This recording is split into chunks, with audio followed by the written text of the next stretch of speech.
Good morning and happy Friday. I'm Stephen Romo. And I'm Valerie Castro. Joe and Savannah are on assignment.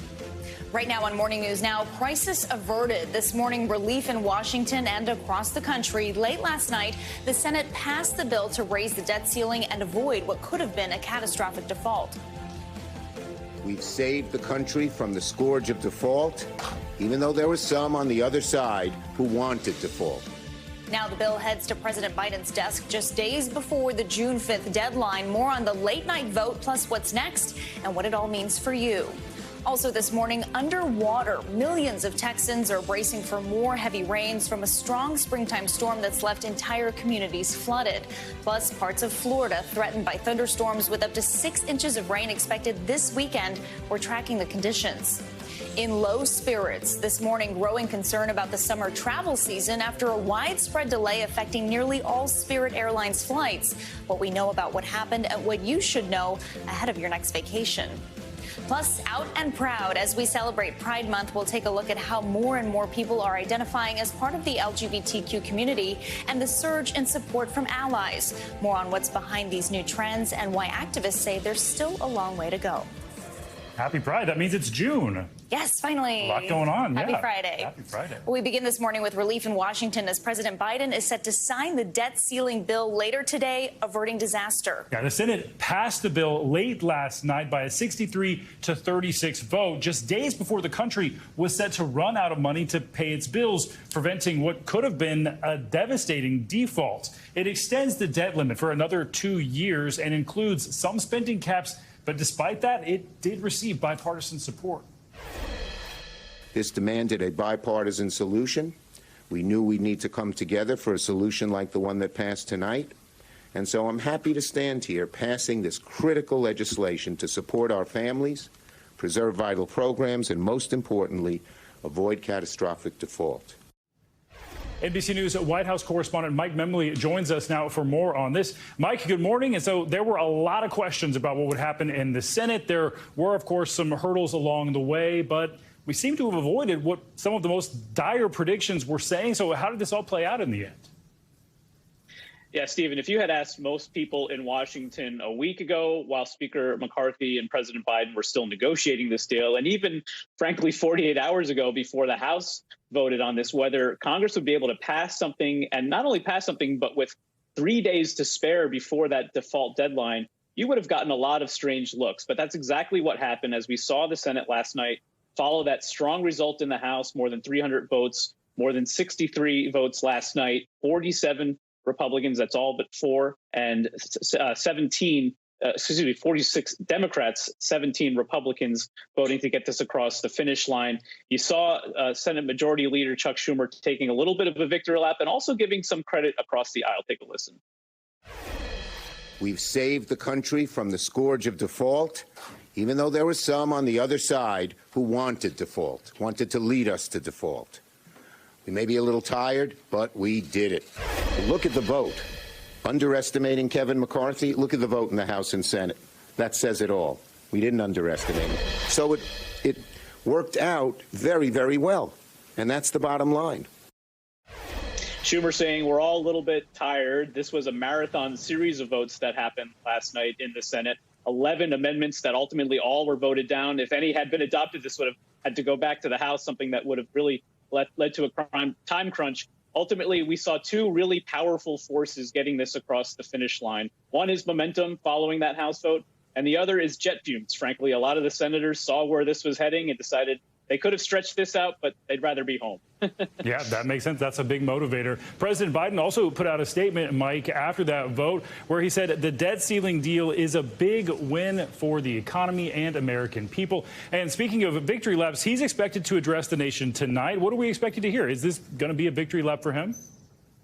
Yeah, this was a big win for Speaker McCarthy and a big win for President Biden, because if you think about one of the core promises he made as a candidate in the 2020 election was to bring sort of Washington back to normalcy, to unite the country. He acknowledged months ago that that was one of the hardest things that's been on his agenda to try to do. But this is as clear an example of him being able to deliver on that promise as we've had during his time in Washington. A lot of major bipartisan bills have, in fact, been signed into law. So it's interesting, the venue and the message tonight, because remember, a lot of Democrats had been critical of the White House for ceding the messaging war throughout this debt ceiling standoff to Speaker McCarthy. We saw him talking to reporters almost multiple times a day, every day, while the president had largely been on the sidelines. This was all, according to White House officials, part of the strategy. He didn't want to engage in a tit for tat with Republicans that might upset this effort to get to a bipartisan compromise. And so now he'll be able to speak to the country in one of the most grand settings you have, the Oval Office. He hasn't done this yet as president,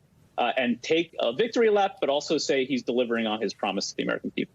That'll be something to see. And Mike, I do have to ask about student loans, though, for a minute. The bill includes that provision to restart the student loan payments that have been frozen for the pandemic, like 3 years now. And a separate vote yesterday, the Senate also passed the legislation that would just block the loan relief program altogether. So bottom line with these things, what does that mean for people with student debt? Well, ultimately, the president has vowed to veto that separate resolution that was passed in the Senate yesterday to undo his student loan relief and end that pause on student loan repayments. And so this has been an interesting thing that we've seen happen in the Senate throughout the year. A Democratic-controlled Senate now having passed multiple resolutions to overturn some of President Biden's achievements. Why is this happening? Well, this is all about 2024 politics. You look at the Democrats that voted for this yesterday to try to get it over the finish line, which it did.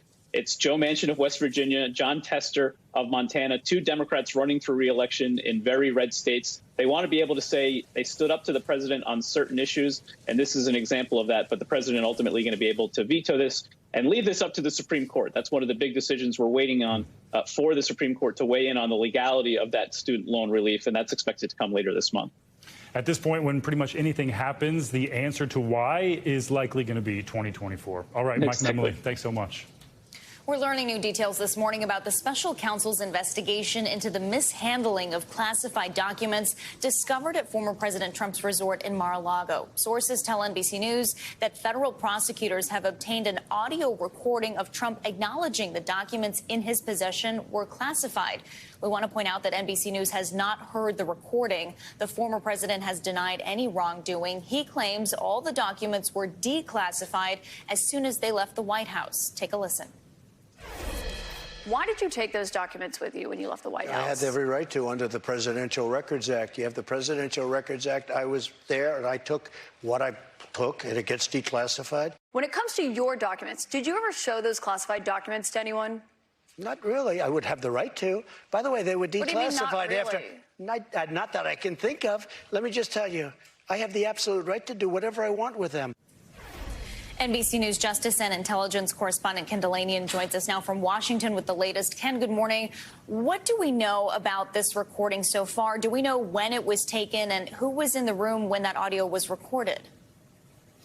Good morning. A source directly familiar with this recording said that it was taken in July 2021 during a meeting between Donald Trump and some people who were working on a biography of his former chief of staff, Mark Meadows. Trump was at his compound in Bedminster, and the subject of Iran came up, and Trump referenced, according to this source, a document that he had that he acknowledged was classified that laid out some military options about striking Iran. So the significance was he acknowledged it was classified, and also deeply significant that it undercuts the claim by him and some of his lawyers that he declassified all the documents he took with him to the White House. And we understand that this document has been obtained by special counsel Jack Smith, has been played during grand jury testimony, and appears to be a significant piece of evidence.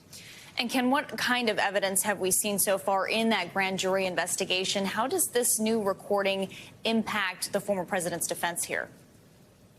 So if the accounts we're getting about this tape are accurate, some lawyers have called this a smoking gun. It's essentially Donald Trump confessing on tape that he knew he had classified information.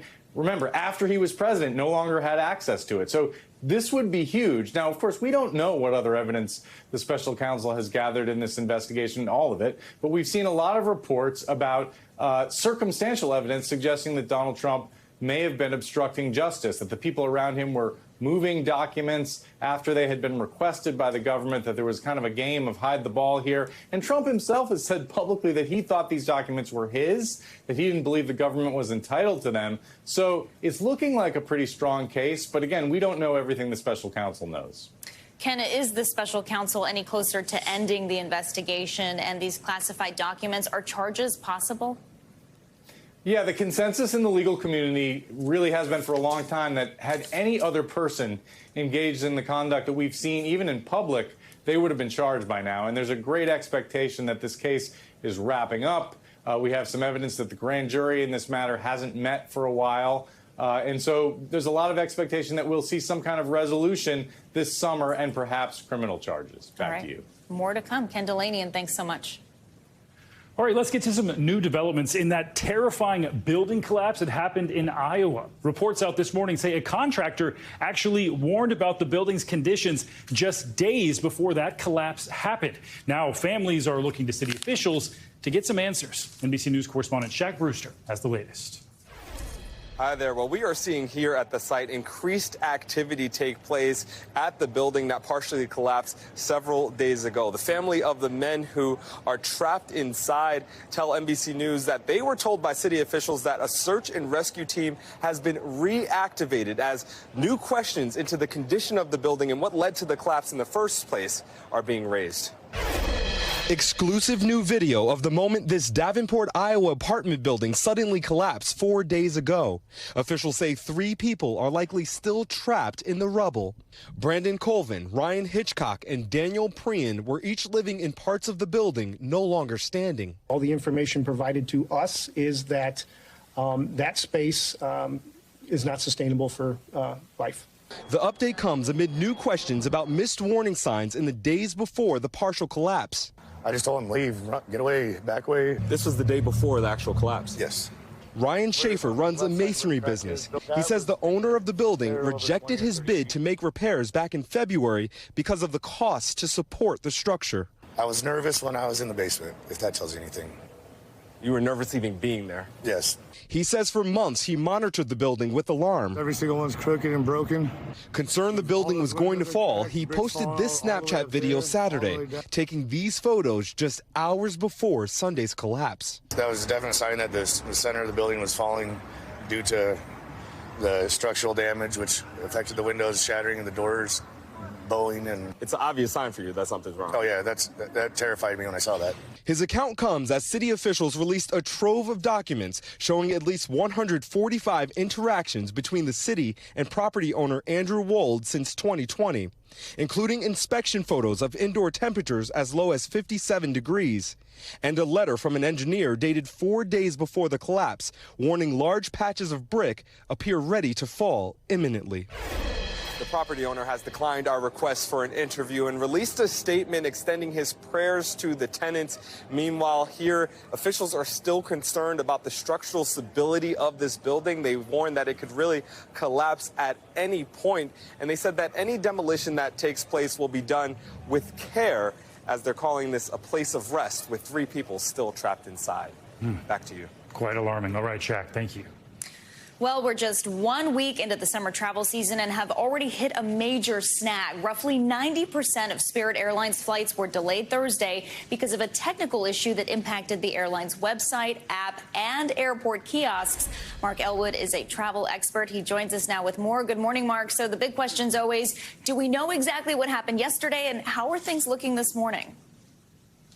Well, we don't really know exactly what happened. The best analogy I can give you is imagine trying to change a wheel on a car while it's still driving.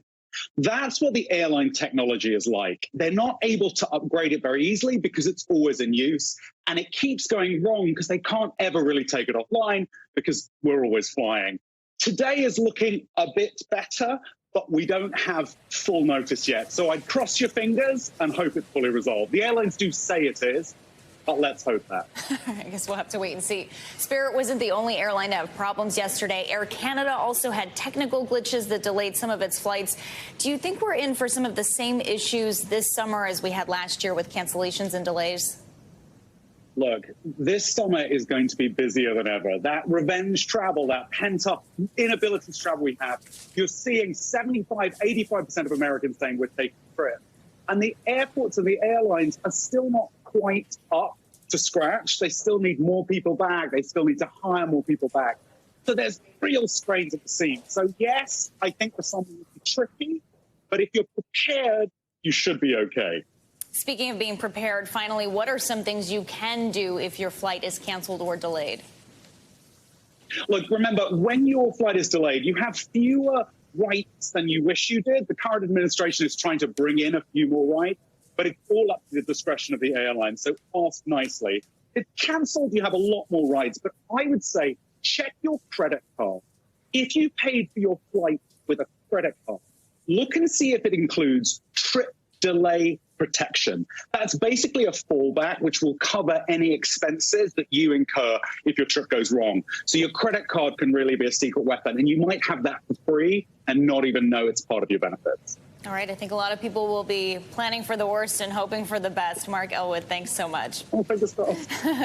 Turning to your weather now, and let's take a look at this. Heavy rains in Texas leading to serious flooding. You can see cars nearly underwater, drivers having to escape through their windows, and more rain is expected there today. Yikes. Well, for more on that, plus a tropical depression in the Gulf, meteorologist Angie Lassman is tracking it all for us. Good morning, Angie. Good morning, guys. It was a busy day yesterday with Tropical Depression 2 forming, and of course, the active weather in parts of the plains. We're going to get to the plains here in a moment because there's another day where you could see rounds of heavy rain and even some severe storms. But let's focus on Tropical Depression 2. Still a tropical depression, most likely not going to become a tropical storm, but there's still a chance. That window, however, for it to do so is starting to close. As it moves a little farther to the south, it's going to kind of encounter some hostile environment for any further strengthening. Either way, 285 miles west of Fort Myers right now, pretty lopsided and unorganized. All the rain sitting just to the north, the center of that, the center not looking great either. 35-mile-per-hour winds and moving south now at 5 miles per hour. It's going to speed up a little bit over the next day or so as it moves south and eventually southeast and eyes parts of western Cuba. But what does it mean for the state of Florida? That's who it's really going to impact kind of indirectly with some added rainfall and multiple rounds of it. These are going to be tropical downpours that bring heavy rain to folks there through the weekend. A little bit of a soggy kind of Saturday and Sunday forecast for you, too. Hence the reason that we have this flood watch that went up yesterday and continues through the day today with that heavy rain. It does include Miami, Fort Lauderdale, and up into parts near Lake Okeechobee, so be aware of that. Here's the rainfall totals you can expect. Upwards of 5 inches is possible in some localized spots, so we know with all the problems Florida has when it comes to heavy rain in a short amount of time, there will likely be some flooding. Watch for that. Do not drive through those flooded roadways. That's what happened yesterday in parts of the plains. We saw some incredible video, and today we're going to have another chance to see that localized flash flooding possible with heavy rain once again working through that same area. Parts of Texas into Oklahoma and Kansas could see upwards of 1, maybe 2, even spots could see 3 inches. So again, the flooding is a real concern for us today. There's also a chance for severe weather, better than what we saw yesterday. So this right now is looking like we'll see the main hazards being hail, upwards of 2 inches, and those strong wind gusts up to 75 miles per hour. But we can't rule out tornadoes either. So if you live in this area, really focus mainly into parts of Texas. That's going to be something you'll have to watch for. Now, if you're looking for the heat, it's in the Northeast and in the Midwest. Look at these records that we could potentially break today. 92 in Hartford, that would beat a record of 91 degrees. Cincinnati, you're headed to 92. Not quite a record, but warm nonetheless, especially for this time of year. It doesn't last all that long. If you live in the Northeast, tomorrow we drop to 66 degrees. We're talking below normal temperatures. And it does last, however, though, if you're in the Midwest. So 88 tomorrow in Detroit, Indianapolis, you're still going to be into the 90s. We'll kind of moderate out by the time we get into the end of the weekend and into early next week. Mid 70s for Philly for Sunday, 78 on Monday, and 80s Monday and Tuesday for Richmond. So these temperatures are a little more tolerable, a little more typical for this time of year. But 90s, you know, we could see some of the warmest days of the year so far in places like Detroit, Philly, Washington, D.C. today. Wow, just in time for June. It's shorts and T-shirt weather, right? I like it. All right, Angie. As long as you approve. I do. Got my stamp of approval. Welcome back. Protests are growing across the state of Florida this morning as more and more people push back against a new anti-immigration law there. It's one of the harshest of its kind in the country, and now migrants are taking steps to make sure their voices are heard. NBC's Sam Brock has the story. Thousands of Floridians are skipping work and taking to the streets. ¡Viva la gente trabajadora! ¡Viva los inmigrantes! In what's being called a day without immigrants in protest over Florida's new immigration law. Scores of restaurants and stores across the state shutting down for the day in solidarity against Florida Senate Bill 1718, which goes into effect July 1st. At El Mariachi restaurant in West Palm Beach. I'm looking around your restaurant right now. It's empty. Empty. Why? Because we trying to support all the immigrants. Most of them are in protesting. The empty restaurant costing Victor Prado $3,000 a day. And this could be a looming crisis for him. He's lost the majority of his employees in just the last few weeks. They afraid. They're moving for another state. They moved to another state? Yeah. Governor Ron DeSantis touting the new law as the strongest crackdown on illegal immigration in the country. So what you want to do is say there's not benefits for coming illegally. Among the new requirements, local governments are banned from issuing ID cards to the undocumented or recognizing another state's. Hospitals are required to ask for patients' immigration status and collect the information. And the law also enhances the penalties for, quote, human smuggling. This law, first of all, would make it a third-degree felony to drive with an undocumented person, even if they're your family member across state lines. According to Pew Research, there are more than 700,000 mixed status families across Florida, meaning there's at least one undocumented person in the family. Many of those people choosing to push back against the governor. Y hoy el gobernador Ron DeSantis equivocamente ha tomado la decisión de criminalizar a los migrantes, de deshumanizar porque deshumaniza con esa ley, porque nos hace saber que no somos nada. As for Prado, he says despite the losses, he's joining the fight, taking a stand in solidarity with all those who, like him, are here to fulfill a dream that is now being threatened. We come to this country to for a better life. It's a dream. That's why you come to this country. Our thanks to Sam Brock for that report. The new law also requires businesses with 25 or more employees use a federal system to check new workers' immigration status. Well, the U.S. is sending fewer and fewer college students to study in China, and that could make it tough to train the next generation of diplomats. Before the pandemic, thousands of American students went to China to study each year and vice versa. But China's zero COVID policy, combined with diplomatic breakdowns over Taiwan, the South China Sea, and Ukraine, have caused those opportunities to almost dry up. NBC News foreign correspondent Janice Mackey-Frayer joins us now from Beijing with more on this. Good morning, Janice. Stephen, it's a sort of collateral damage of the pandemic and tense U.S.-China relations. This staggering drop in the number of American students coming to China to study, and the impact of that will be lasting. Around the world, colleges and universities were seriously affected by the pandemic. But here in China, the impact has lingered. Universities, including American schools that have campuses here, are open as usual. But the number of Americans attending them has plummeted. A decade ago, there were nearly 15,000 U.S. students in China. Today, there are only 350. Those numbers from the State Department. It's like a 98% drop. And it's a problem that won't be easily fixed, according to the U.S. ambassador here. American universities couldn't run their summer study programs. They couldn't run their junior year in China programs. And so it all just dried up. We need to have the next generation of China experts for our entire government. They come out of these universities. But frankly, we're going to need some help from the Chinese government. They're going to have to give the visas and create the atmosphere that would be receptive to American students coming back. It wasn't just the pandemic or China's zero COVID rules keeping American students away. U.S.-China relations have hit a unique low in recent years, and the tension has trickled down to student and scholar exchanges, which had long sort of greased the geopolitics. At NYU Shanghai, it's meant a dramatic change in the landscape, since the campus was the first American university to establish here back in 2012. There are fewer Americans. In terms of enrollment, it's tough for me to say. There are fewer due to the inability to get back, or maybe the hesitance to come back due to the situation on the ground here. What is the long-term impact? I think just one of the benefits of being here is being somewhat of a soft, informal diplomat of the country and the culture. And not having actual Americans having that experience and being able to go back and testify and speak to their communities about what actually happens is a huge loss. Now, to be clear, the number of American students here was in decline even before the pandemic, which gutted study abroad programs everywhere. Figures from the State Department and the Institute of International Education show that hundreds of thousands of Americans just stopped going to Japan, the UK, and other countries to study. The number of Chinese students going to the U.S. has slipped too, but only slightly, down 15% from 2 years ago to roughly 300,000. International students are a huge revenue source for U.S. schools. In 2018, Chinese students contributed $15 billion to the economy, according to the Commerce Department. The challenge with China, it could take years for U.S. student numbers to bounce back. The country only just reopened to tourism in March, and the mood here has, well, shifted. Megan C. started at NYU Shanghai 4 years ago.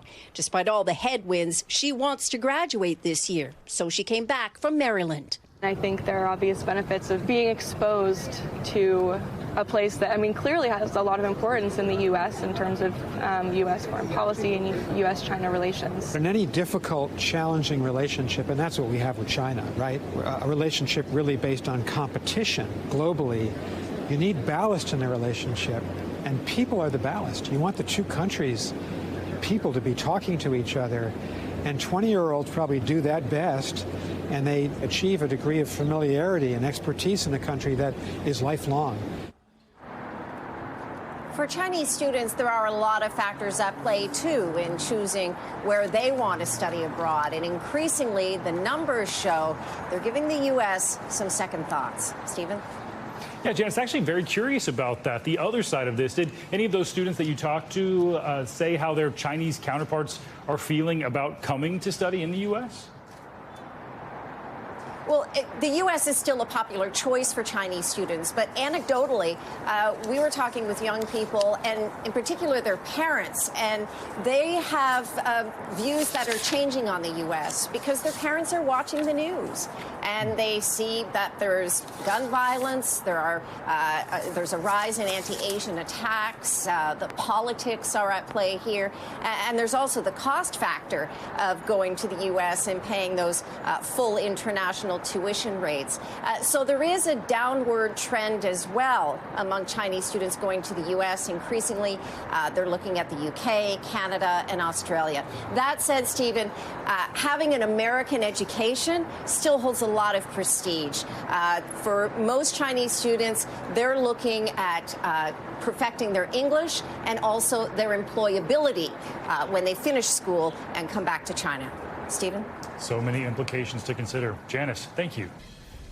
Welcome back. Today is World Eating Disorder Action Day. It's a day recognized around the world to educate people about an illness that affects so many people. Globally, more than 70 million people are estimated to be impacted by an eating disorder. So in light of that fact, this year's theme will shine a light on recovering from an eating disorder and how it's a real and possible goal. Joining us now is Allison Walsh. She is the former Miss Florida and the author of She Believed She Could. Allison, good morning. Good morning. Thanks so much for being here with us today. Thank you. We know you're involved in the National Alliance for Eating Disorders. Talk to us about how widespread this is, who it impacts, and what some of the common misconceptions are. Yeah, absolutely. Eating disorders affect millions of Americans every single year. And I think for so long there was such a misconception and there was almost a stereotype of who it would impact. And the reality is anybody can be affected by this. And so really the work of the National Alliance for Eating Disorders, as well as other organizations that are celebrating this amazing day today, is to continue to eradicate the stigma, continue to have really important conversations, and most importantly, show that recovery is possible. Yeah, and speaking about recovery, Allison, I know that this year's theme involves recovery. It's something that's so difficult for so many people. How does someone who's struggling with this maybe take that first step toward recovery? It's a brave and bold step. You know, I took that step myself about 21 years ago, and it was one of the scariest things I ever did, but it was also one of the most liberating things that I could have done for myself. It takes a lot of work to recover, but at the same time, it's possible, and you can have the most beautiful life as a result of it. So I always encourage people to ask for help early and often often. Don't hide from it. Get connected to resources as quickly as possible. And that really goes for any mental health concern or issue that somebody might be struggling with. The earlier you can get connected to care, the faster you can recover, the faster you can move through it and get to the other side. You mentioned asking for help. I'm sure it must be difficult to ask friends and family for help, but how can those people in your life be the best support? What can you do to help someone who's going through this? Absolutely. And I think sometimes it's hard for family members that might not necessarily know what to do when a loved one comes to them and asks for support. So there are so many wonderful resources. Of course, the National Alliance for Eating Disorders is a great resource for friends and family members that may be concerned and want to just educate themselves. But there's also, you need to have that emotional support around you. So that compassion, that understanding, not getting aggravated with the individual, because there's going to be good days and bad days on your journey to recovery. And most importantly, embracing them with compassion and support and letting them know that you're there for them no matter what. What are some, we touched on this earlier, but what are some misconceptions? I'm sure you look at someone and you might not know that this is a battle that they're going through. Right. So, I think a lot of times people make snap judgments when there's a certain body type, shape, or size. But the reality is that people of all shapes and sizes can be struggling. It doesn't discriminate among any socioeconomic factors, race, gender, religion, ethnicity, anything. And so really understanding that this is a pervasive issue. The most important thing is that you do seek support, that you surround yourself with others that really understand maybe the uniqueness of what you're struggling with, especially if there's any cultural challenges or anything of that sort. But most importantly, there are so many amazing certified eating disorder professionals out there in this world that are here to help. And so just knowing that you're not alone, there are millions of people that have struggled. There are also millions of people that have recovered. But you have to take those first steps. And it's really critically important that you address it early and often, because the medical complications are oftentimes the things that people don't consider. We think about the psychological, the mental health, the emotional side of it, but the reality is that eating disorders have the highest rate of mortality. People struggle and pass away every 52 minutes as a result of an eating disorder. So the medical complications are very real, and that's why they have to be addressed so quickly. A lot of resources and a lot of help for people out there. Yes. Allison Walsh, thank you so much for being here. Thank you. And if you or anyone you know is struggling with an eating disorder, you can call the National Eating Disorder Association helpline at 800-931-2237 or text NEDA to 741-741. An example of some of the other help out there.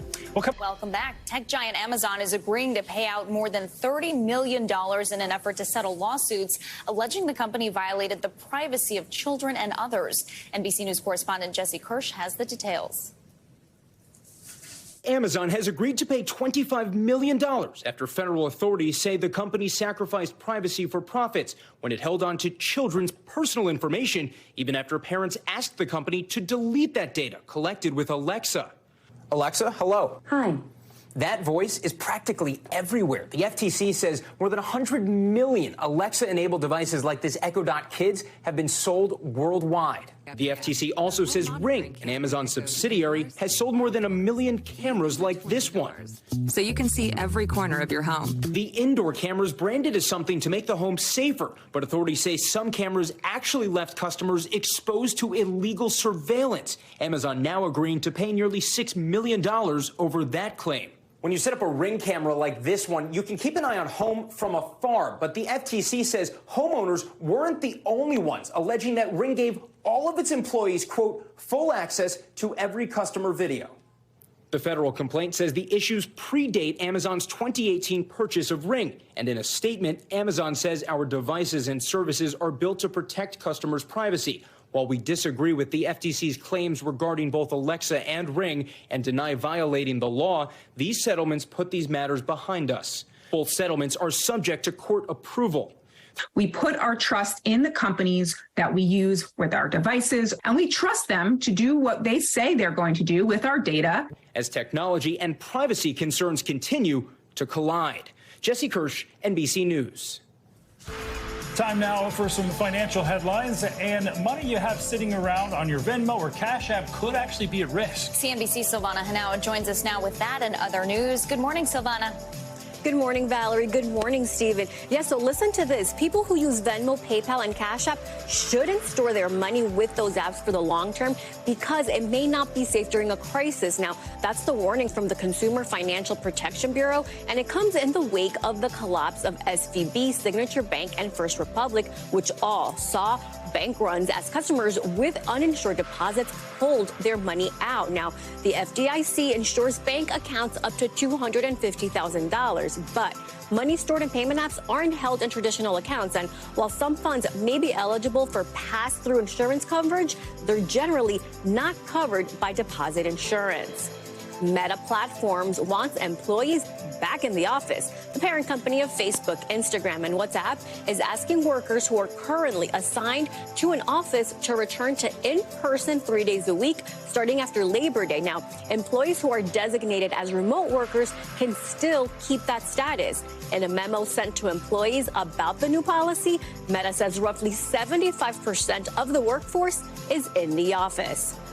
Disney's live-action remake of The Little Mermaid topped the box office this past weekend, but that hasn't stopped it from being targeted by so-called review bombing. Now, that's when people flood websites with negative reviews to try to lower a movie's rating. The Little Mermaid has attracted more than 40,000 user ratings on IMDb with an average score of 7 out of 10 stars. But IMDb says its rating system has detected unusual voting activity, so it has changed how it weighs user reviews, guys.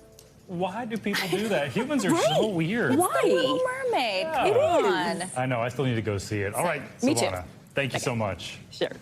Well, June is Pride Month, and there is a new survey out that gives us a snapshot of where the country is when it comes to LGBTQ+ issues. According to GLAAD's annual Accelerating Acceptance study, more Americans are identifying as members of the LGBTQ+ community, and acceptance is actually on the rise. In fact, the survey found that 91% of Americans agree that LGBTQ people should have the freedom to live their lives and not be discriminated against. Joining us now to talk about this is Toni Morrison, the Senior Director of Communications at GLAAD. Toni, thanks so much for being with us this morning. So those are some very big headlines that came out of this survey. What else came out of it? Hey, Stephen. Well, good morning. Thanks for having me. Happy Friday to you. And yeah, let's start with the good news here out of this Accelerating Acceptance report from GLAAD. There are supermajorities of Americans who agree that and support for LGBTQ rights. You just ran some of those numbers. There are 96% supermajorities of non-LGBT Americans agree that schools should be a safe and accepting place for all youth. 91% of non-LGBT Americans agree that LGBT people should have the freedom to live life and not be discriminated against, and an 84% supermajority of non-LGBT Americans support equal rights for the LGBT community. So, of course, this comes at a time where there are a record rise also in anti-LGBT legislation, anti-LGBTQ hate, all-time highs there as well. But the key through line here is that anti-LGBT hate and fear goes against this majority of acceptance, and it goes against public opinion. So important to hear, especially if you spend any amount of time on social media, on Twitter. It certainly seems like there's probably less acceptance than normal. Did want to ask, despite growing acceptance that the survey found, there are still a lot of people who are just unfamiliar when it comes to certain aspects of the community. So how do you go about addressing that situation? Totally. I call this homework for the LGBT community and also our allies. So navigating and bridging the acceptance gap, I'm calling this, really involves breaking down what that acceptance is. We have such high numbers in acceptance for the LGBT community overall, but we're seeing acceptance and familiarity break down and trail off when you start getting into the makeup of our community. So we have GLAAD research here that shows that only 30% of Americans know a transgender person. So the 70% outlying there, remaining, where are they getting that? Where are they getting their education from? They're really getting it from your Ron DeSantis's, these individuals protesting these anti-drag and anti-drag story hour protests. That 70% where people don't know transgender people is really that gap for us. And glad we create space for LGBTQ people and stories to thrive. And we do that with workshops and trainings across media. But I think it's when it comes to bridging that gap and that acceptance gap that I talked about, accelerating acceptance it comes down to all of us. It's accepting our own stories and owning our own stories, but also listening to others. And when it comes down to this report, as you just flashed some numbers there, only half of Americans are familiar with non-binary and transgender people. So we have some homework, like I said, some ways to go in understanding the fullness of the LGBT community, but knowing we have the backing of that supermajority of support that's in the numbers here. Yeah, some progress left to go, but a lot to be optimistic about. All right, Toni Morrison, thank you so much. Last year, we told you about a yet-to-be-released dictionary comprised of words and phrases created or refined by Black people. The Oxford Dictionary of African American English is touted as a culmination of 3 years of research meant to bridge the gaps between African American language, culture, and history on a wider scale. We are now learning about some of the entries that will be included in the dictionary slated for release in 2025. Joining us now to further explore this is Tracy Weldon, the executive editor and advisory board member of the Oxford Dictionary of African American English, as well as Dr. Renee Blake, Associate Professor of Linguistics and Social and Cultural Analysis at New York University. Thank you to both of you for being here. Tracy, let's start with you. What is the significance of this dictionary and why now? Good morning, and thank you for having me. We are so excited about the soon-to-be-released Oxford Dictionary of African American English. It has been a long time in the making. It was a brainchild of Professor Henry Louis Gates, and with the support of the Hutchins Center and Oxford University Press, the opportunity was just right to be able to acknowledge many of the contributions of the African American speech community to the English language. So opportunity is key here, and we're just excited to be able to begin this project. Mm-hmm. Dr. Blake, from a linguistic point of view, what is African American English, and what can you tell us about the overall contributions that African Americans have made to the language? Well, I'm just excited to celebrate the innovation of language by African Americans. So African American English originates in the 16th, 17th century, where you're talking about enslaved Africans coming in contact with colonizers. And you need to communicate. And so this language is created out of a need for communication. But over time, it has developed, and African Americans have innovated the language to be what it is today. And it really impacts all of our lives, not just in terms of words, but also in terms of sentences and how they're put together and how we communicate right across the board. So this has become critical, right? So just think about American English and the excitement behind that, and African American English being critical and foundational to that. And Dr. Blake, you mentioned this impacts all of our lives. The dictionary has a mix of both everyday words that have become ingrained in our society that people might not even know come from Black culture, like cakewalk, for example, and there's some newer words as well. Can cultural words that are sometimes credited to other groups be reclaimed? Absolutely. But I think it's really important to remember here that we're talking about African Americans innovating language, right? And so language is dynamic. And I rather think about this in terms of innovation and the dynamism of language. And this is, in fact, what African Americans have been doing from the beginning of time and continue to do. So, yes, there's reclamation, especially with words that may hurt. But what I love is that African Americans can take a language and take words and give it multiple senses and multiple contexts and continue to innovate with language. So for me, the excitement is innovation. Innovation, definitely. Tracy, I understand this dictionary is not your average scholarly book written by a bunch of industry insiders. Anyone can submit word entries that could end up being in the final draft. Why was that so important, and how can people participate? Sure. So we're looking at many different sources, music, literature, speeches, but the crowdsourcing aspect is probably most important because this is a living dictionary, and it's important that we give an opportunity to the community of speakers who create these words to have some say in what gets represented and how it gets represented in the dictionary. So if anyone wants to contribute to the dictionary, the ODAAE, Oxford Dictionary of African American English website, odaae.com. You can visit there and submit your entries, give recommendations for the meanings, pronunciations, and spellings.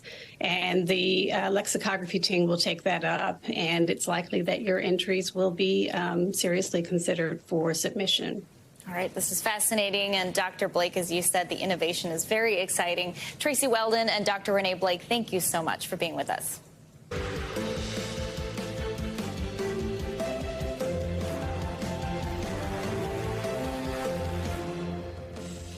Good Friday morning. I'm Valerie Castro. And I'm Stephen Romo. Joe and Savannah are on assignment this morning. Right now on Morning News Now, disaster averted. After months of negotiations, the debt ceiling bill is almost over the line.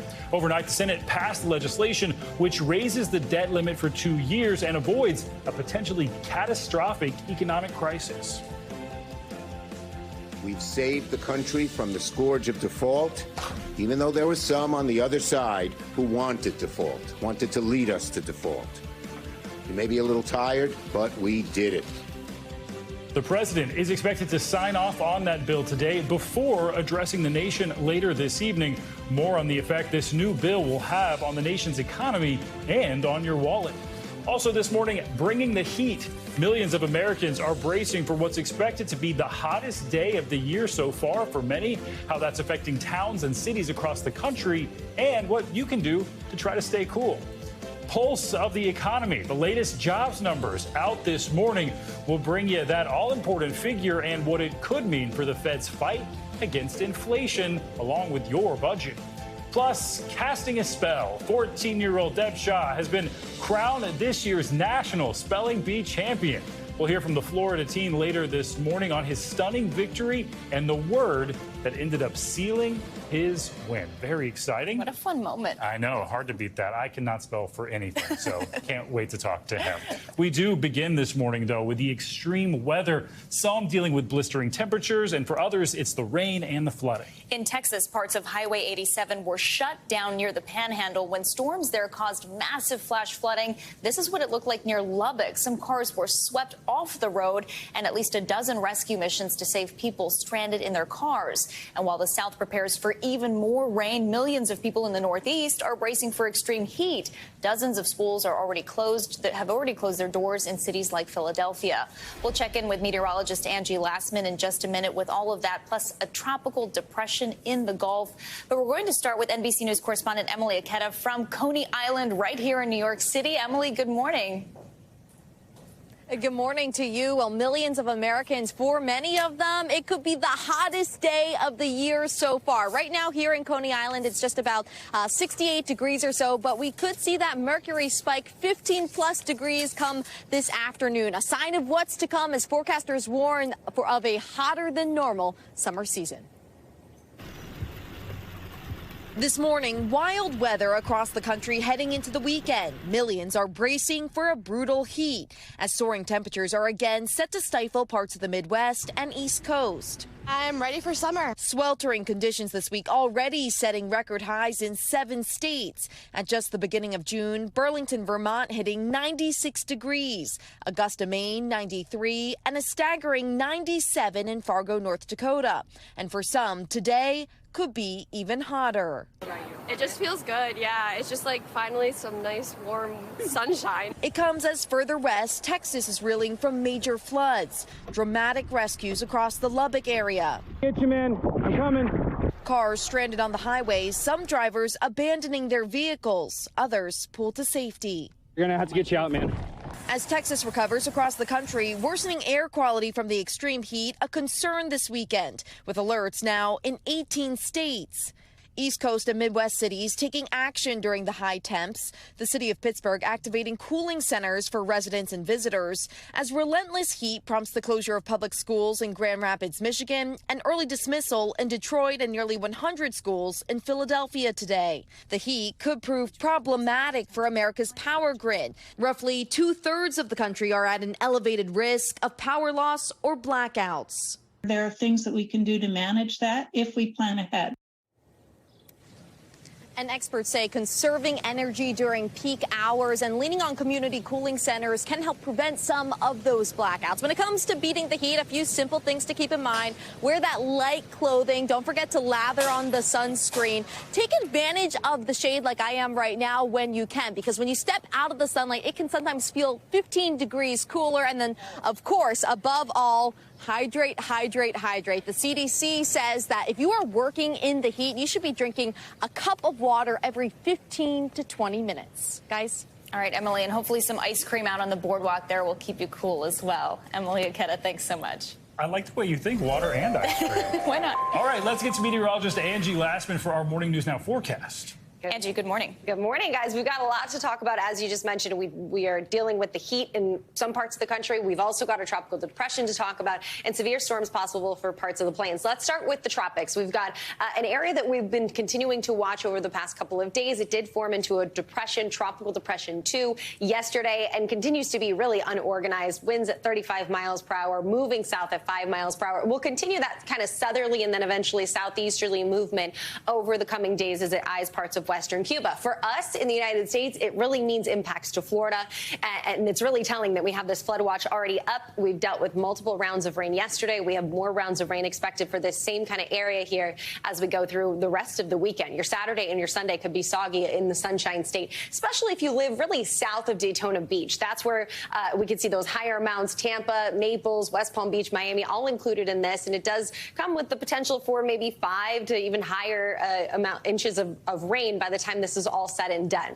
Meanwhile, we move to the plains, where yesterday was a busy day. We saw heavy amounts of rain causing some difficulties with driving, and the flash flooding was widespread. We're continuing to see the potential for that here today as well. Notice where you see the yellows, the oranges, the reds. That's anywhere over an inch to even 2 inches, and localized amounts could be a little higher than that. This is through the afternoon hours today and into the evening hours. Similar time frame, we're also going to look for the potential for some strong storms. That could be severe, bringing us the potential for some large hail up to 2 inches in size, as well as those wind gusts up to 75 miles per hour, and even a couple of tornadoes. It'll be mainly focused through Texas, but it does extend just slightly into parts of Oklahoma, as well as out into New Mexico. But if you live in the San Angelo, Lubbock area, that's where you're going to want to watch for potential to see even some of these tornadoes and that hail and wind too. Now on to the temperatures. Emily gave you a good rundown of just how warm it is going to be and all the things that have to be done because of that. Here's some of the records that we're expecting today. A tie in Lansing, Burlington headed to 90 degrees, Hartford 92 degrees. That would be the previous, or the current record, I should say, of 91 degrees. It doesn't last all that long for parts of the Northeast. By tomorrow, we're going to see a cool down. Temperatures will be into the mid 60s in New York, so it'll be kind of a sweater kind of day for folks there. 57 in Boston. Meanwhile, though, the Midwest, you're going to hang on to the heat. 90s will be seen once again tomorrow. We'll start to see those kind of dwindle down a little bit by the time we end our weekend and head into our next work week. But really comfortable conditions settle in for folks in the Northeast. One thing to note, those air quality alerts remain up. We have 85 million people impacted by that unhealthy air. So if you are part of a sensitive group, make sure you're taking it easy out there, staying indoors. That's going to be something we'll deal with for at least the next couple of days, guys. Oof, all right. A lot going on out there. Angie, thank you. All right, turning now to Washington, where this morning President Biden is getting ready to sign the debt ceiling bill after it passed in the Senate last night. Lawmakers passed that legislation, surpassing the 60 votes needed. It's a rare sign of bipartisanship on Capitol Hill. NBC News Chief White House correspondent Peter Alexander joins us now for more on this. Peter, good morning. So Democrats and Republicans in both the House and the Senate came together to pass this bill, officially known as the Fiscal Responsibility Act. So walk us through, how did lawmakers get it over the finish line? Well, they finally got this thing done just before midnight last night. It really shows you how quickly the Senate can move when it wants to. That final vote, 63 to 36, that will do a series of things. It'll raise the debt limit until 2025. That is after the next presidential election. It'll cap federal spending for the next 2 years as well. And most importantly here, what it's going to do is it's going to avoid what would have been a catastrophic default. The U.S. was set to run out of money to pay its bills on Monday. So this got done just in the nick of time. As a political matter here, it really demonstrated the strength of the political middle. There were actually a lot of progressive Democrats and some more conservative Republicans who opposed this. In all, 31 Republicans voted against it. 5 Democrats voted against it, which meant there was a coalition of lawmakers from both sides ultimately who voted in favor of this. And as important as anything, it takes the issue of default, at least for the next couple of years, off the table. And Peter, speaking about the politics of all this, there was so much finger pointing after those weeks of negotiations between the White House and House Republicans. We heard a lot of groundwork being laid for placing the blame. So who's claiming the victory now? Well, we're going to hear from President Biden tonight. He's going to be speaking for the first time, in fact, delivering an Oval Office address tonight. Should happen at about 7 o'clock Eastern time. The White House wants to claim some credit here because they were able to avoid a catastrophic default. They will blame Republicans for what they say are extreme positions that would have hurt some of the most needy in this country. Republicans, they're claiming credit here as well. You've heard repeatedly from House Speaker Kevin McCarthy saying, in fact, that this does cut spending. It caps spending. It limits the trajectory of the U.S. right now. But certainly a lot of Republicans are dissatisfied. They say it should have gone yet further here. At the end of the day, there's enough for each side to try to claim a bit of credit. And President Biden is going to try to cast this as a bipartisan effort, which really may be an example of the way Washington is supposed to work.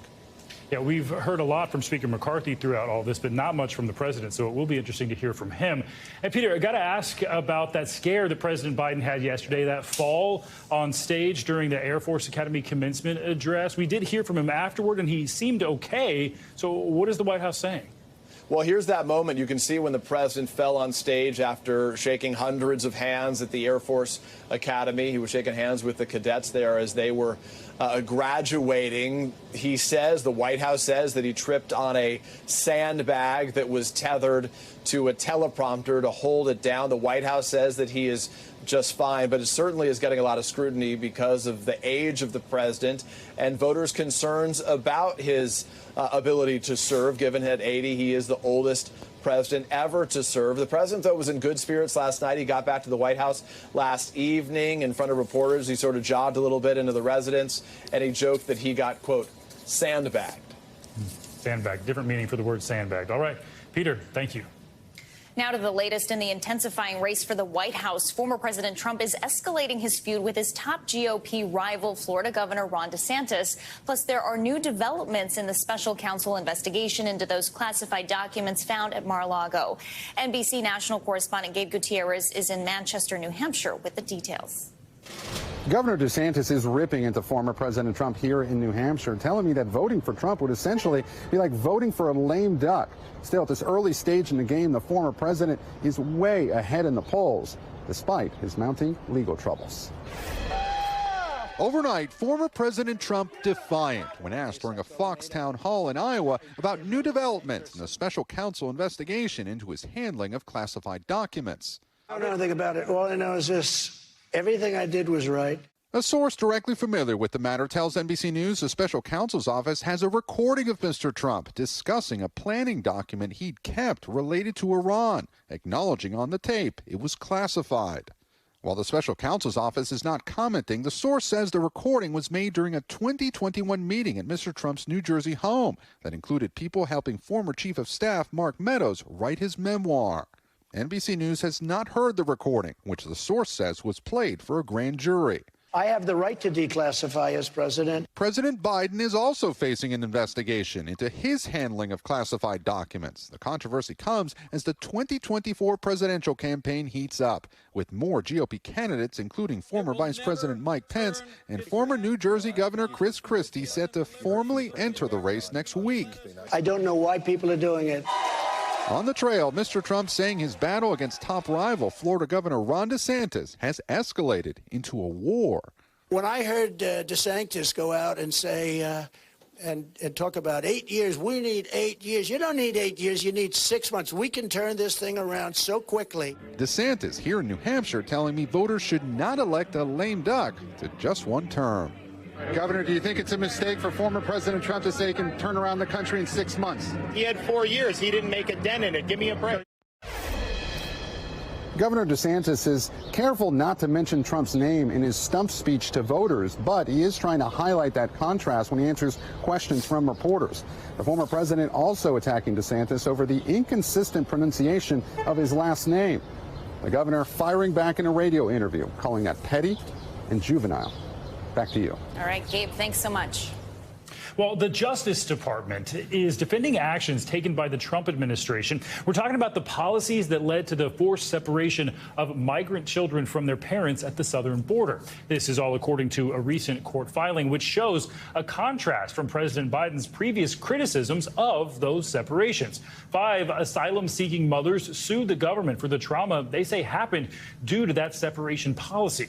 The Justice Department taking the position that the families don't have legal standing to file this lawsuit. The separations were part of former President Trump's zero-tolerance policy that focused on prosecuting anyone who crossed the border without authorization. More than 5,600 children were separated from their parents in 2017 and 2018. This morning, Bill Cosby is facing a new sexual assault lawsuit. Former Playboy model Victoria Valentino filed that civil lawsuit, claiming Cosby drugged and raped her back in 1969. Valentino first publicly accused Cosby of sexual assault nearly 10 years ago, but this new suit was filed under a new California law that created a 3-year window to file civil sexual assault claims that would otherwise expire under the statute of limitations. In a statement, a Cosby representative said that it is, quote, deeply disturbing that our lawmakers would push forward these look-back windows, which are a sheer violation of all Americans' constitutional right. The statement also said that there were inconsistencies in Valentino's story. Cosby previously spent 3 years in prison for sexual assault and drugging. He was freed when that ruling was overturned due to a legal technicality. We're back now with the latest on the war in Ukraine. Air raid alarms sounded throughout the country as Russian forces carried out a new wave of attacks overnight on Kyiv. NBC News foreign correspondent Molly Hunter has the latest. Good morning. Just in the last couple of hours, there are reports of explosions in Berdyansk. It's a Russian-held port city in southern Ukraine, another sign that Ukraine is striking Russia deep behind enemy lines. Overnight, Russia fired at least 36 missiles and drones. And here in Kyiv, thousands of people sheltering once again in the subway stations. It's been the deadliest week in the capital in months. Yesterday, outside a Kyiv health clinic, a downed missile fragment killed 3 people. Yaroslav Rybchuk says his wife was trying to get into the shelter, but it was locked. The person tasked with opening the shelter allegedly didn't do it, and city officials say a criminal investigation is now underway. Kyiv's mayor says the missile fragments fell just 4 minutes after the sirens sounded. A mother and daughter were also killed. Here, the child's grandfather watching over the 9-year-old's body. Ukraine's air defense has been keeping up with the Russian bombardments, but the top item in a new U.S. military aid package this week, additional munitions for Patriot air defense systems. The U.S. investment here is widely felt. In the Donbass region, Ukrainian troops trained by U.S. troops in NATO countries are preparing for a counteroffensive. Now, most of these guys did not have professional military experience before the war. They had basic training and they were sent to the front line, which makes these days when they're off the front line that much more critical.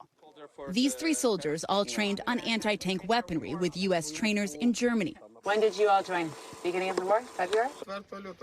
On the first day, they all say, what was it like being with skilled American troops? They were striving to train us specifically to be more ready for this type of warfare, Yuri says. Do you have American friends now? Do you make American friends on that base? Yes, he says, and we're still in touch. But what weighs on their minds, their families back at home. Even as Ukraine's air defense is successful, civilians are paying the price. Now, here in Kyiv, police say they are now patrolling those bomb shelters. And there's actually an app which shows you a map of the open shelters nearby. Well, as of today, you can now report on that app when shelters are closed. I'll send it back to you. All right, Molly, thanks for the update. Now to Germany, where the U.S. ambassador is making an emotional reconnection with her family. Amy Gutman visited the town her father's family was forced to leave behind during Hitler's rise to power. Her family is now being memorialized after surviving the Holocaust despite the rise of anti-Semitism in the U.S. NBC News Chief Foreign Affairs correspondent Andrea Mitchell joins us now with the details. Andrea, good morning. Good morning, Valerie. Well, this was a remarkable trip we took this week to Germany, because with anti-Semitism on the rise here in the U.S., President Biden just announcing a new strategy to combat hate crimes and anti-Jewish content, we joined the ambassador in Germany, which is leading Europe in recognizing the need to stamp out the scourge of anti-Semitism. Nestled in the hills of Bavaria, the small German town of Feuchtwangen, for 800 years home to a Jewish community who owned homes, ran businesses, built a synagogue. How wonderful is it to be here in Germany, in the town where your father and grandparents, generations of Gutmans lived? It's amazing and emotional to be here where my father and my grandparents and his siblings lived and had to flee. The first U.S. Ambassador to Germany, Amy Gutman, the first American ambassador here whose family were Holocaust survivors, now invited by the current mayor to return for a ceremony of reconciliation and remembrance. If we want to assume responsibility and ensure that we never see such injustice again in Feuchtwangen, it is imperative that we remember. As a memorial, these cobblestones inscribed with the names of Gutman's family were placed in front of the family's former home and store, now a bookstore. 100,000 of these Stolpersteine have been created for Holocaust victims in 30 European countries by the artist Gunter Demnig, whose father fought for Nazi Germany in the war. Jewish families have been living in this town since the 13th century. But after the anti-Jewish riots in 1937 and 38, they were all forced out, many to the death camps. Gutman's immediate family got out in time, but two of her uncles were sent to Buchenwald. They survived, one disabled for life. You don't mince words when you talk about the trauma and the horrors of the past for the citizens of this town. I have to be really honest about this. We're still seeing so many horrors of anti-Semitism in the world, and Feuchtwangen was one of the places where Nazism thrived. In 1933, 70% of the people here voted for Adolf Hitler, and the Nazi mayor led the burning of the synagogue in 1938.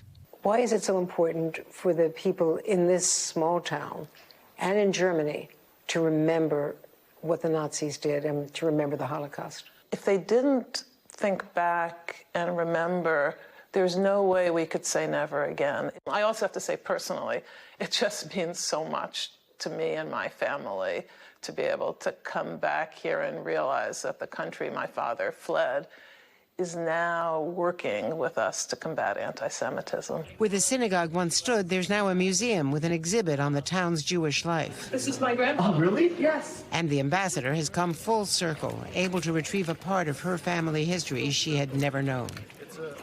The German government says that there were more than 3,000 anti-Semitic crimes in the country in 2021, according to the most recent report, a 29% increase over the previous year. And this is similar to the trends here in the U.S.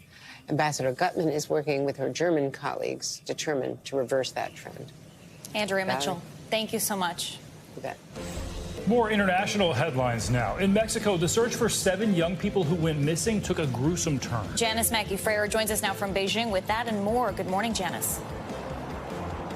It's a grim discovery in Mexico. Police there found 45 bags containing body parts that match the characteristics of 7 missing call center workers.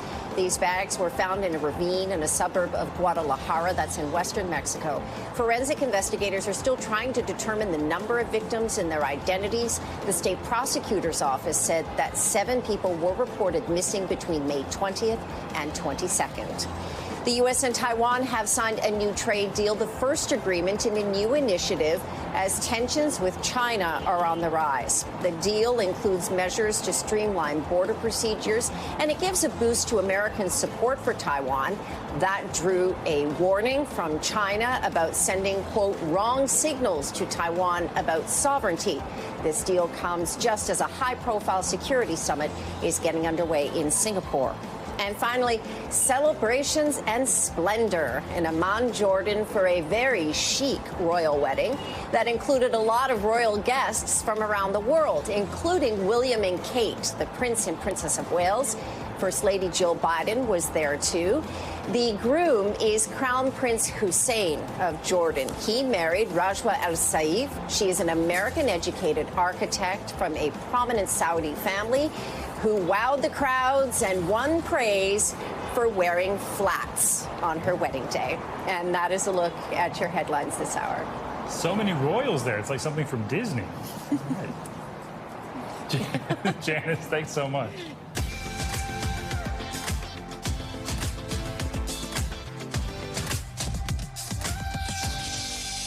Yeah, it's a decades-long tradition involving parties, poolside lounging, and, of course, amusement park adventures. But some people are rethinking their plans. Major gay rights groups have issued travel warnings for anyone heading to Florida.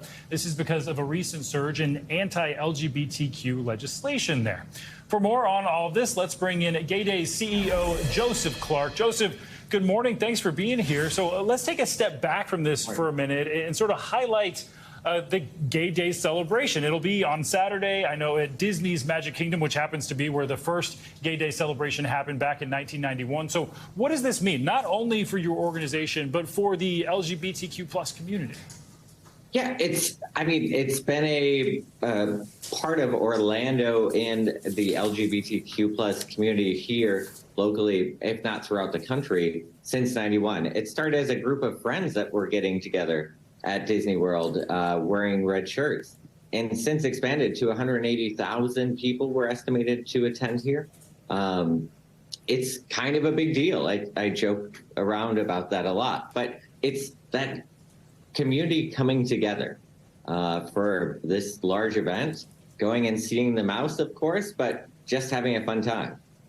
Joseph, this is a particularly hostile time for the LGBTQ community in Florida. You've got those recent anti-LGBTQ bills there, and Governor DeSantis is currently embroiled with Disney over the so-called Don't Say Gay bill. Is there any concern over the safety of this event? And what do you make of the growing number of states that are passing these bans? Yeah, it's disheartening to see the amount of states that are passing these bans out there, because I just don't understand why. What is the reason why we even need to pass bans like this? As far as the safety aspect, safety for us comes in numbers, and getting together as a group provides that safety for us. We're not concerned here at our event. We're, of course, at a private property of a host hotel, and we have the utmost ends of security. If anything, we were more concerned years ago after the Pulse shooting to it. So we've seen protesters before in the 30 plus years of the event. We've seen the signs before. So ultimately, the more people that come, though, the less we have to be worried about that even happening and those people coming on the property and doing anything. Joseph, I'm interested with this huge push we've seen of this anti-LGBTQ legislation in many states, including Florida. And in light of all that backlash, what do you think the future looks like? And what message do you have for people in the community? I believe that the future is going to change. I think generationally, it's just going to change. A lot of the younger audience that I speak to, this is just not okay. And they have no idea why this is even a topic out there. Especially our trans community is growing. They're getting stronger as it is. I believe that this is definitely a bump on the road, to not put it lightly, but it is something that will change. But I think that only changes if we come together as a community.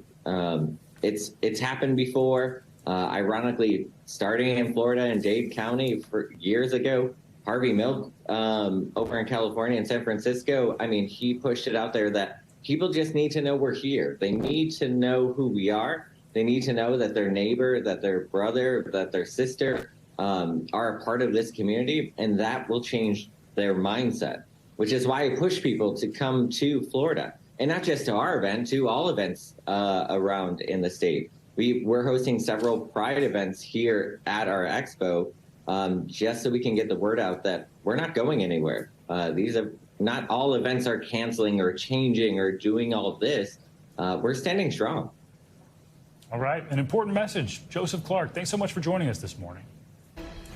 We're back now with breaking news. The May jobs report has just been released by the Labor Department, and more than 339 jobs were added. 3,900 jobs were added last month. Yeah, that's far more than the 190,000 jobs economists predicted. The unemployment rate in the U.S. now stands at 3.7%. We're joined by our Economy Dream Team of NBC News business and data reporter Brian Chung and Investopedia editor-in-chief Caleb Silver. Good morning to you both. Thanks for hanging out with us to break down these numbers. And Brian, let's start with you. We're getting a first look at those numbers right now. What's jumping out to you? Yeah, well, I mean, it's a blowout number when we talk about what economists had been expected. So 339,000 jobs, that's how many were added in the month of May. That is well above what estimates were. The unemployment rate did tick up to 3.7%, but it's interesting when you take a look at the industries that saw a lot of the job gains. You're looking at business services, government, healthcare, construction. That's really interesting because most of the job gains in the previous months were driven by leisure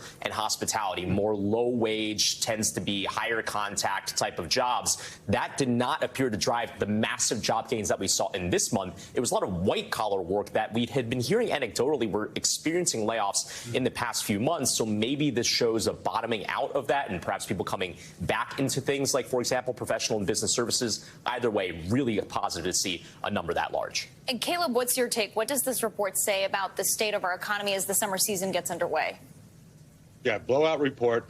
Brian mentioned the fact that these are good-paying jobs, professional and business services, healthcare, government jobs. These are career jobs you can work in for years and build a career in. But also, look at the numbers that were revised up from the prior months. Not only did we have high job numbers last month and the month before, those numbers were revised higher. So the labor market is stronger than a lot of people believe, and there's still a lot of jobs out there, over 10 million jobs, according to the latest JOLTS report. Plenty of work out there and plenty of jobs in high-paying sectors. This is a positive report for the economy.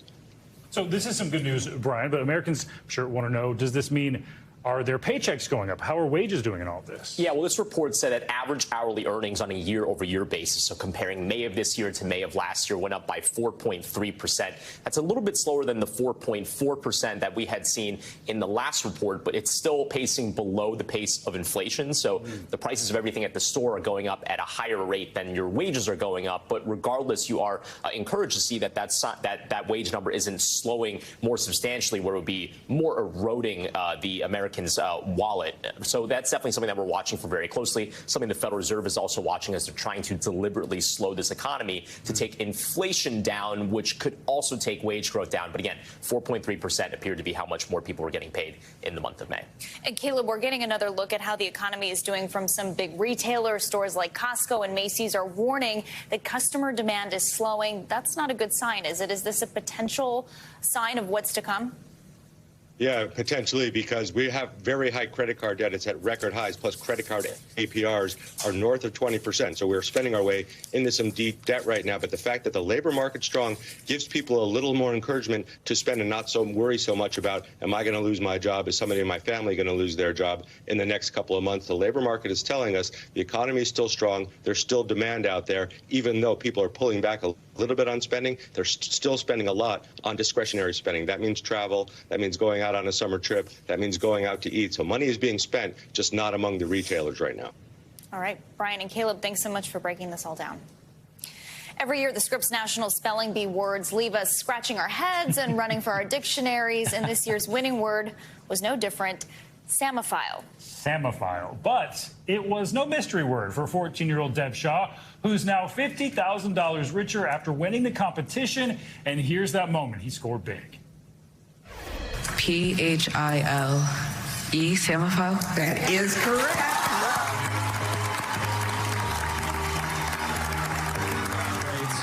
In Largo, Florida. And now fresh off the big win. Dev Shaw, the 2023 National Spelling Bee champion, joins us now. Dev, good morning and congratulations. This was your third year participating in the National Spelling Bee. You've been prepping for this for years. How do you feel about this? I'm still feeling good, but it's still soaking in, I guess. Yeah, I bet. It's a big realization. Deb, I have to ask, Samophile, that's your winning word. Was that a hard one for you, or were you sort of relieved when you heard it? And how do you tackle a word that you are unsure of? I was relieved when I heard it, but there were quite a few words that I was a little iffy on, like Tolcester, but how I handled that, I asked roots and I asked questions to reassure myself. And besides getting some much needed rest and sleep, what's next for you? Are you going to continue doing this as a hobby? Yeah, just like as a hobby, it would be much more enjoyable knowing that I don't have the pressure of a competition and I can just learn for fun. Ooh, that makes sense. Deb, I've always wanted to ask someone in these spelling bee competitions, when you do ask those questions for word origin and to repeat the word, are you ever just buying time? What is your strategy there? Well, you don't really buy time when you ask questions. The time still goes by, but most of the time it's just to get confidence. I guess, like, hearing the word's definition, you get reassurance that you're spelling the right word. But sometimes it's just you don't actually know the word and you're trying to figure it out. And Deb, we know you walked away with a $50,000 prize. What do you plan to use the money for? Well, I didn't know if I was going to win, so I guess I'll figure that out later. Lots to think about there. Well, congratulations. I don't plan anything. Yeah. Congratulations. Thanks you. for joining us. We appreciate it. Very smart. Don't spend the money before you have it. Deb, thanks. Well, some financial headlines now. And the Pentagon has agreed to purchase Starlink satellite internet terminals for use in Ukraine. CNBC's Silvana Henao joins us now with that and other news. Good morning, Silvana. Hey, Valerie. Good morning, Stephen. How are you today? All right, so SpaceX has won a contract from the Pentagon to supply its Starlink satellite service to Ukraine. Starlink has been used by Ukrainian troops for a variety of efforts, including communication on the battlefield. SpaceX had been providing Starlink to the country since the start of the war with Russia with the help of private donations and under a separate U.S. government contract. The Pentagon deal is a boost for SpaceX after CEO Elon Musk said last year it couldn't afford to fund Starlink indefinitely. Google Wallet is adding the option to save passes such as gym memberships and store rewards cards as long as there's a barcode or QR code that can be scanned. Google is also matching Apple in supporting digital IDs. And as of today, residents in Maryland can add their driver's licenses and ID cards on any device using Android 8 or newer. Arizona, Colorado, and Georgia will be added in the coming months. And health insurance cards through Humana are also coming to Google Wallet. Americans are splurging on dad this year. The National Retail Federation predicts consumers will spend a record $22.9 billion on Father's Day, or roughly $196 per person. Now, that's up from $20 billion last year. The most popular gifts are greeting cards, clothing, dinner or brunch, gift cards, and personal care items. And a record 42% of people say they'll buy a subscription box, and 29% will buy experience gifts like tickets to a game or a concert, guys. I'm a fan of the experiences, so yeah, I like to give that to, whenever I have to give a gift, my favorite thing to do. Smart. That's a great idea. I think my dad would hate subscription boxes. I think getting mail makes him nervous, just waiting for stuff. Yeah. So let's go with experiences. I like the way you think, Silvana. I like it. All right. Appreciate it. During the pandemic, thanks to QR codes, our phones became the new menus. Well, now these little digital boxes are changing the game for vendors in India. NBC News correspondent Janice Mackey-Frayer has the story. Everywhere you go in India, on every street, at every food stall, a revolution is underway in the country's sprawling economy and how people here are engaging with it. It's happening because of this, India's homegrown digital payment system. In an instant, customers can pay for virtually anything using a smartphone. And that's a huge shift in a place long driven by cash. Those QR codes are scattered among carts and store counters and attractions. where lo-fi intersects with high tech, to reinvent commerce in what is now the world's most populous country. How it works, you need a smartphone and a bank account to link it to. Then you scan the code, enter your password, and that's it. It's instant. There's no cash changing hands. These codes are revolutionizing transactions here, and there are huge numbers of people in all corners of the country that are being brought into the formal economy through these tiny codes. While digital payments are the norm in places like China, India's mobile app transactions dwarf anything happening in the West.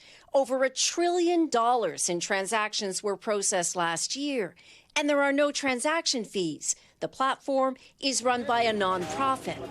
India's prime minister has boasted that India leads the world in real-time digital payments by clocking almost 40% of all such transactions. Now, for most people, Unified Payments Interface, or UPI as it's called, makes daily life easier and banking more accessible. For the government, it's extended the reach of programs and of tax collection, and it acts as a sort of glue with India on the rise. The fact that India has developed and economically, and its size, its population has become an asset rather than a liability. There are still concerns over data privacy that are lingering, but that UPI is now embedded on such a scale here is something India wants to export to other developing countries. Digital networks connecting more people than ever before. Our thanks to Janice Mackey-Frayer for that report. Well, during this Pride Month, we want to shine a spotlight on some familiar and unfamiliar faces. And they all have one thing in common, making sure that all humans have access to equal rights. NBC News correspondent Ellison Barber has some of their stories. Beyond the flags, parades, and Pride-themed products, there's a group of activists, performers, and journalists that helped shape the public consciousness. But not everyone has gotten the full Hollywood treatment, even stars of the stage. Like Cosinelle, French for Ladybug, a renowned club singer whose gender reassignment surgery made her a media sensation after World War II. Her 1960 marriage was recognized by the French government and the Catholic Church. It opened the door for legal transgender marriages. And Bayard Rustin, a civil rights icon who came out in his teens and, according to his partner, always lived openly. Law and order do not exist in a vacuum. They exist out of social justice. He mentored and helped Reverend Martin Luther King Jr. implement practices of nonviolent civil resistance. Yes, I do. I think nonviolence is still the best approach. He fought against racial discrimination and segregation, and some of Rustin's ideas became the model for the freedom rides of the 1960s.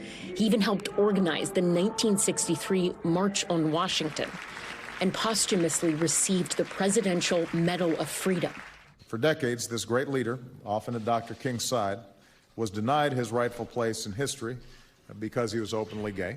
Also at the forefront in the fight for civil rights and marriage equality. This has become a political question also, just the whole question of how Asians are regarded in this country.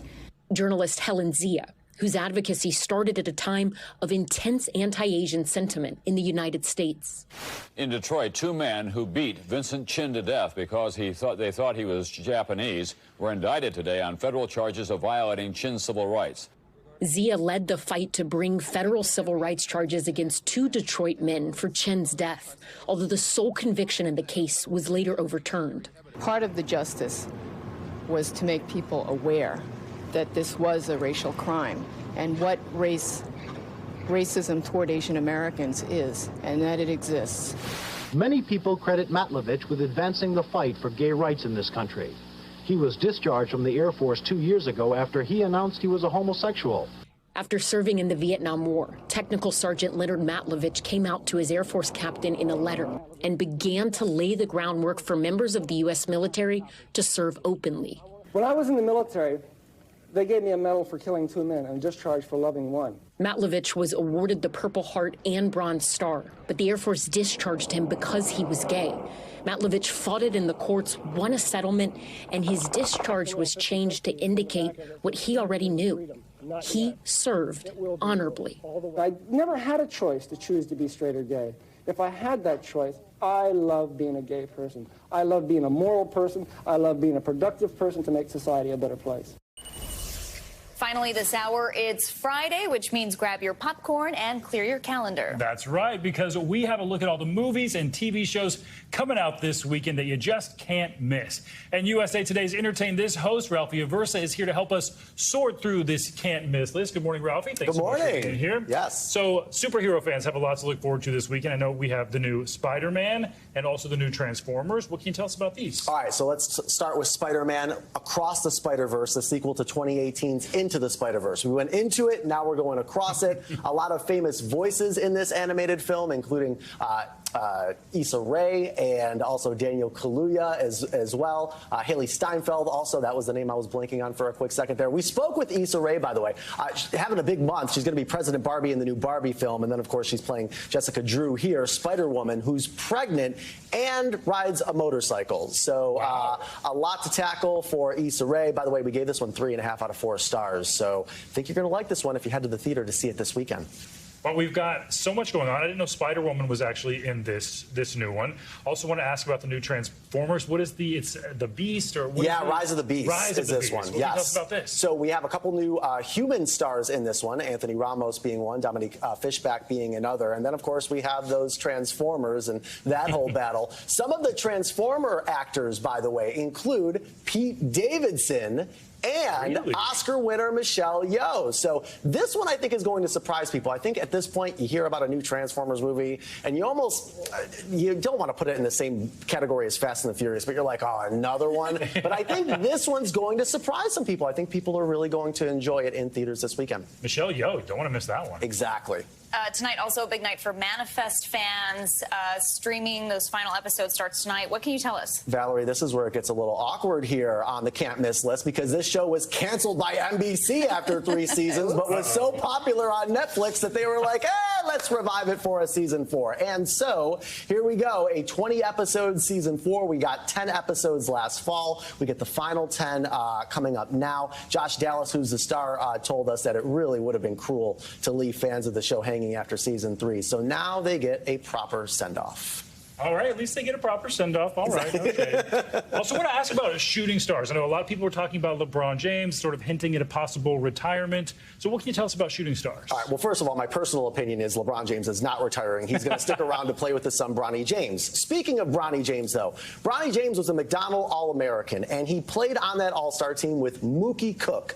Mookie Cook stars as LeBron James in this film. The film, of course, based on LeBron's life, shot in Ohio as well. Mookie is committed to play at Oregon for the Ducks this upcoming season. How cool is it? LeBron James, champion with 3 different teams, NBA all-time leading scorer. He's still playing, and we have basically a biopic about him streaming on Peacock this weekend. Pretty cool. So much pressure, though, to play him and then, talk to him. And then also play basketball for a big Division I school. Yeah, exactly. Quite the challenge. Lastly, reality TV, Queen of the Universe and Searching for Soul Food. What can you tell us? All right, Queen of the Universe. If you love drag queens and singing competitions, this is right up your alley. Just in time for Pride Month, Vanessa Williams you see as one of the judges, along with Mel B also and Trixie Mattel. This is streaming on Paramount Plus. All right. A lot going on this weekend. Yeah, shout out to Searching for Soul Food as well with Elisa Reynolds, the chef. That is on Hulu. All right, lots to stream. Ralphie Aversa, thanks for helping us break all that down. Thanks, guys. All right, that's going to do it for this hour of Morning News Now. The news continues right now.